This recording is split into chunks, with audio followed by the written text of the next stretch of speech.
శ్రీ గురుభ్యో నమః. శ్రీ మహాగణపతి నమః.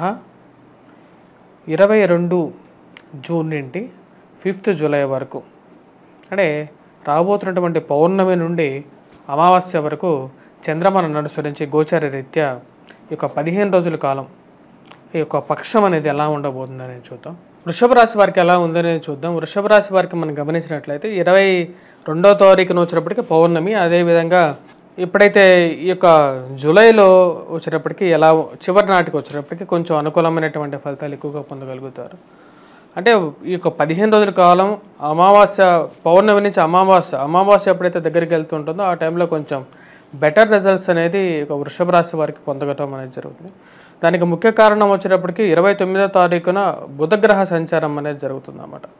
బుధుడు ఎప్పుడైతే రాశి వారికి వచ్చేటప్పటికి ధనస్థానం నుంచి తృతీయంలోకి మారబోతున్నాడు. బుధుడు యోగకారకమైనటువంటి స్థానంగా చెప్పొచ్చు.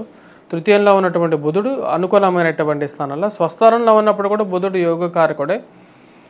అంటే ధన సంబంధితమైన విషయాల్లో స్పెక్యులేషన్స్ విషయంలో ఎక్కువగా ఇన్వెస్ట్మెంట్స్ చేయొద్దని చెప్తాను నేను. దానికి ముఖ్య కారణం వచ్చేటప్పటికి జన్మరాశిలో ఉన్నటువంటి గురువు ఆరోగ్యపరంగా మరియు అదే వైవాహిక జీవితంలో ప్రశాంతమైనటువంటి జీవితాన్ని ఇవ్వగలుగుతాడు. ఎందుకంటే గురువు జన్మరాశిలో ఉన్నప్పుడు సప్తమ దృష్టి ఉంటుంది, సమసప్తక దృష్టి అంటారు. ఆ విషయంలో అనుకూలత అనేది ఉంటుంది అన్నమాట. కానీ గురువు గోచార రీత్యా జన్మరాశిలో అంత యోగాన్ని ఇవ్వడం, ప్రతి విషయంలో అవరోధాలు అనేవి ఎక్కువగా జరుగుతూ ఉంటాయి అన్నమాట. ఆ విషయాన్ని అందరూ పరిగణలోకి తీసుకోవాలి. ఇది శాస్త్రంలో కొద్ది గొప్ప తెలిసినటువంటి వారందరికీ కూడా ఇది తెలుసు అన్నమాట. అదేవిధంగా ఈ రాశి వారికి వచ్చేటప్పటికి జన్మరాశిలో జరిగినటువంటి పంచగ్రహ కూటమి 15వ తారీఖుతో పటాపంచలైపోయింది. 15వ తారీఖు 12వ తారీఖు నుంచి వచ్చేటప్పటికి ఈ యొక్క పంచగ్రహ కూటమి మూవ్ అవటం జరిగింది. 16వ తారీఖున రవి వచ్చేటప్పటికి ఈ రాశి వారికి ధనస్థానంలోకి రావడం జరిగింది అన్నమాట. ధనస్థానంలోకి వచ్చినటువంటి రవి అంత యోగకారకుడు కాదు కాబట్టి ఈ రాశి వారికి మొదటి వారంలో కొంచెం మిశ్రమమైనటువంటి ఫలితాలు కొద్ది ఎక్కువగా పొందడం అనేది జరుగుతుంది.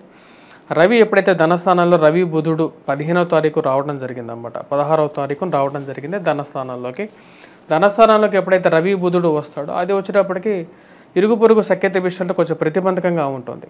12వ తారీఖున శుక్రగ్రహ సంచారం జరిగింది ఆల్రెడీ.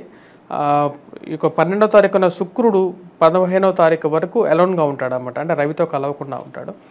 అంటే 12, 13, 14, 15 ఈ 3 డేస్ వచ్చేటప్పటికి ఎప్పుడైతే శుక్రుడు కూడా ధనస్థానంలో ఉన్నప్పుడు ఆ 3 డేస్ అనేది వీరికి బాగుంటుంది అన్నమాట. ఎవరికి వృషభ రాశి వారికి ఆ 3 రోజులు ఒకటే ఒక ప్లానెట్ ధనస్థానంలో ఉంటుంది. జన్మరాశిలో వచ్చేటప్పటికి రవి బుధుడు ఉంటాడు. ధనస్థానంలో శుక్రుడు ఉన్నప్పుడు ఎలా ఉంటుందంటే ఇరుగు పొరుగు సఖ్యత విషయంలో బాగుంటుంది, స్పెక్యులేషన్స్ బాగుంటాయి, అనుకూలమైనటువంటి ఫలితంగా చెప్పొచ్చు. ఫైనాన్షియల్గా వచ్చేటప్పటికి వడ్డీ వ్యాపారస్తులకు కూడా కొంచెం అనుకూలంగా ఉంటుంది అన్నమాట. అది స్టాక్ మార్కెట్లో ఇన్వెస్ట్ చేసే వారికి కూడా కొంచెం అనుకూలమైనటువంటి ఫలితంగా చెప్పొచ్చు. కానీ జన్మరాశిలో రవి బుధుడు సంచారం చేస్తున్నప్పుడు ఆ టైంలో కూడా కొంచెం అనుకూలంగా ఉండదు. మనం 22వ తారీఖు నుంచి మాట్లాడుతున్నాం కాబట్టి 22వ తారీఖు నుంచి ఈ 3 గ్రహాలు ధనస్థానంలోనే ఉంటాయి. ధనస్థానంలో సంచారం చేస్తున్నప్పుడు 22వ తారీఖు నుంచి ఇరుగు పొరుగు సఖ్యత విషయంలో జాగ్రత్తగా ఉండాలి. డబ్బు ఖర్చు పెట్టేటప్పుడు కొంచెం జాగ్రత్త అనేది అవసరం.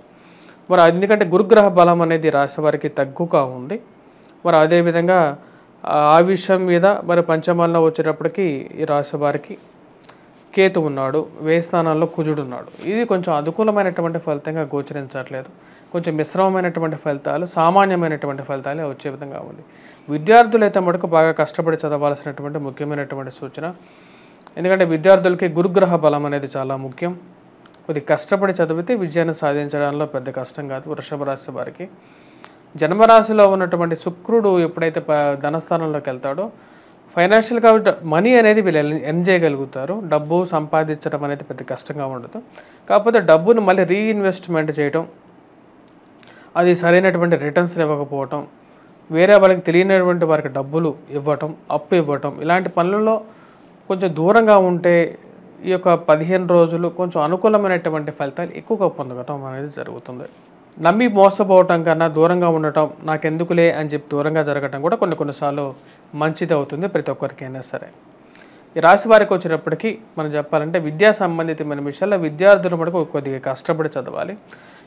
మరియు అదేవిధంగా బిజినెస్ సంబంధితమైనటువంటి బిజినెస్లో మనం గమనించినట్లయితే హోటల్ రంగం బిజినెస్లో వారికి కొంచెం సామాన్యమైనటువంటి ఫలితాలుగానే చెప్పొచ్చు. ఓవరాల్గా బిజినెస్ అనేది సామాన్యంగానే ఉంటుంది, యావరేజ్గా నడుస్తూ ఉంటుంది. పూర్తిగా యోగకారకమైనటువంటి అంత హై లెవెల్లో వెళ్ళేటటువంటి పరిస్థితిగా గోచరించట్లేదు. దానికి ముఖ్య కారణం వచ్చేటప్పటికి బలం తక్కువగా ఉంది. అదేవిధంగా కుజుడు కూడా ఉన్నప్పుడు ధనక్షయాన్ని జరుగుతుంటుందన్నమాట. అంటే ఖర్చు ఎక్కువ, అప్పు ఎక్కువ, బయట నుంచి తీసుకొచ్చే డబ్బు ఎక్కువ, మరియు అదేవిధంగా ఫ్లో అనేది తక్కువ ఉంటుందన్నమాట. ఈ విషయాన్ని 1-2 సార్లు పరిగణనలోకి తీసుకొని మనం ముందుకు వెళ్ళటం అనేది ముఖ్యమైనటువంటి సూచన.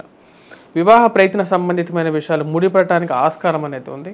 ఎందుకంటే జన్మరాశిలో సంచారం చేస్తున్నటువంటి గురువు సప్తమ దృష్టి అనేది ఉంటుంది.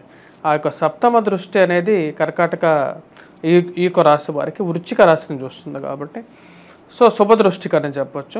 ఆ యొక్క శుభదృష్టి రీత్యా వచ్చినప్పటికీ రాశి వారికి అనుకూలమైనటువంటి ఫలితంగానే చెప్పొచ్చు. రాశి వారికి వివాహ ప్రయత్నాల్లో అనుకూలంగా ఉంటుంది. ప్రయాణ సంబంధితమైన విషయాల్లో కూడా అనుకూలంగా ఉంటుంది. ఈ రాశి వారికి ప్రయాణం అనేది దూర ప్రాంత ప్రయాణం అనేది సిద్ధించడానికి ఆస్కారం అనేది గోచరిస్తున్నది. ఈ యొక్క 15 రోజుల్లో ప్రయాణ సంబంధితమైన విషయాల్లో అలసిపోవడం అనేది కూడా ఎక్కువగా ఉంటుంది కాబట్టి కొంచెం ఆరోగ్యపరంగా జాగ్రత్తలు అనేది అవసరం ఈ రాశి వారికి.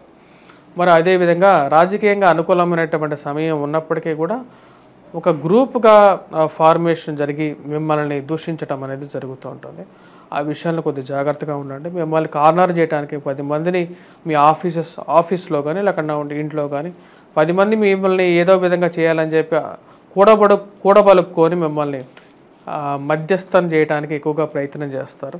ఆ విషయానికి మీరు ముందుగానే పరిగణించుకొని ఆ విషయాల్లో జాగ్రత్తగా ఉంటారని అనుకుంటున్నాను. మరి అదేవిధంగా ఈ రాశివారు మిగతా విషయాల గురించి మనం మాట్లాడితే ఉద్యోగస్తులకు వచ్చేటప్పటికి సామాన్యమైనటువంటి ఫలితాలుగానే చెప్పవచ్చు. ద్వితీయార్థంలో అంటే ఈ వారంలోనే సెకండ్ హాఫ్లో వచ్చేటప్పటికి సెకండ్ హాఫ్లో అనుకూలంగా ఉంటుంది. బుధుడు జన్మరాశి ధనస్సు స్వక్షేత్రంలో ఉన్నాడు. తర్వాత 29వ తారీఖున 3వ ఇంట్లోకి వస్తున్నాడు అన్నమాట. అంటే కర్కాటకంలోకి వస్తున్నాడు. కర్కాటకంలో వచ్చినటువంటి బుధుడు యోగకారకుడు అన్నమాట. మంచి అనుకూలమైనటువంటి స్థానంలో కూడా ఉన్నాడు కాబట్టి ఈ రాశి వారికి అనుకూలంగా ఉంటుంది. ధన సంబంధితమైన విషయాల్లో మంచి పురోగతి అనేది ఏర్పడగలుగుతుంది 29 నుంచి ఈ రాశి వారికి. మరిన్ని సానుకూలమైన ఫలితాల కోసం ఈ రాశి వారు ఎటువంటి పరిహారాలు చేసుకోవాలి అనేది చూద్దాం. విద్యార్థులు ముఖ్యంగా వచ్చేటప్పటికి గాయత్రి మంత్ర జపం అనేది చేయాలి. అదేవిధంగా ఈ రాశి వారికి వచ్చేటప్పటికి ధనస్థానంలో రవి బుధుడు కలిసి ఉన్నారు, శుక్రుడితో కలిసి ఉన్నారు కాబట్టి రవికి ఆదిత్య హృదయం చదువుకున్నట్లయితే అనుకూలమైనటువంటి ఫలితం పొందగలుగుతారు. ఆరోగ్యపరంగా అనుకూలత కోసం మరి సంతాన సంబంధితమైన విషయాల్లో సంతాన అనుకూలత కోసం ఈ రాశి వారు వినాయకుడిని పూజించినట్లయితే కొంచెం సామాన్యమైనటువంటి ఫలితం అంటే మెరుగుపడడానికి అనుకూలంగా ఉంటుంది. వినాయక ఆరాధన అనేది చేయాలి. అదేవిధంగా మరియు ధన సంబంధితమైన విషయాల్లో స్థిరత్వాన్ని పొందడం కోసం ముఖ్యంగా వచ్చేటప్పటికి బుధగ్రహ ఆరాధన చేయటం, లక్ష్మీ అమ్మవారిని పూజించినట్లయితే అనుకూలమైనటువంటి ఫలితాలు ఈ యొక్క రాశి వారు పొందడం అనేది జరుగుతుంది. రాజకీయ నాయకులకు వచ్చేటప్పటికి ఈ యొక్క 15 రోజుల కాలం ఎలా ఉంటుందని చూద్దాం. రాజకీయ నాయకులకు వచ్చేటప్పటికి ఈ యొక్క 15 రోజుల కాలంలో అనుకూలమైనటువంటి కాలంగానే చెప్పచ్చు. కాకపోతే ఈ యొక్క రాశి వారికి ధనస్థానాల్లో ఈ యొక్క గ్రహాల సంచారం జరుగుతున్నప్పుడు కొంచెం ప్రతిబంధకంగా ఉంటుంది అన్నమాట. అంటే ఇరుగు పొరుగు సఖ్యత విషయంలో జాగ్రత్తలు అనేది చాలా ముఖ్యం.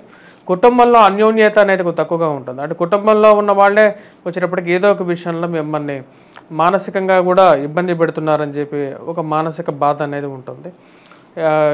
ఇప్పుడు చికాకులు కలుగుతున్నాయి ఇంట్లో ఏంటి అనే ఒక ఆలోచనలో మానసికంగా కూడా మీరు పడ్డం అనేది జరుగుతుంది అన్నమాట. ఎందుకంటే ధనస్థానంలో రవి సంచారం జరుగుతుంది.